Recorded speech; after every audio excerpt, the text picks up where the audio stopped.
Ito yung upgraded formula ng ating Incent. Yes, upgraded formula kasi nga, bes, hindi siya masakit sa ilong. Super duper mild lang yung pinaka-scent niya. In one pack, meron ka ng, 30 pieces. Ayan yan.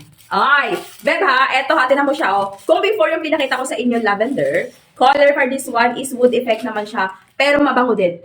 Ay, grabe. Mabango mga pangga ko. So, dahil tag-ulan na, naglipa na ng mga lamok at langaw, kung gusto nyo lang naman, okay? Uso na ngayon yung sakit na alam nyo na.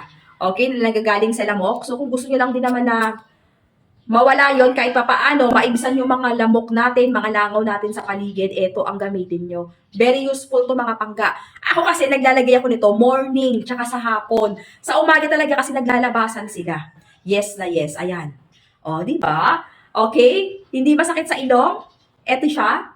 Hindi masakit sa ilong. Ayan yan. Yung mga lamok tsaka langaw, ito po ang panglaban sa kanila dahil tag-ulan na. Nako, very useful to, lalo na yung mga may bata dyan. Kailangan natin to.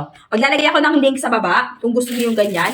Ayan yan, 30 pieces na to mga pangga ko in one pack ha. Tapos yung isang pack niya, 25 pesos lang. Diba? Sobrang sulit. Tapos ito, halos magdamag mo na ito magagamit. Tundala mo na ito, may pang matagalan na to. Yes po, hanggang mamayang tanghali na natin ito magagamit. Oh, diba? Sobrang sulit.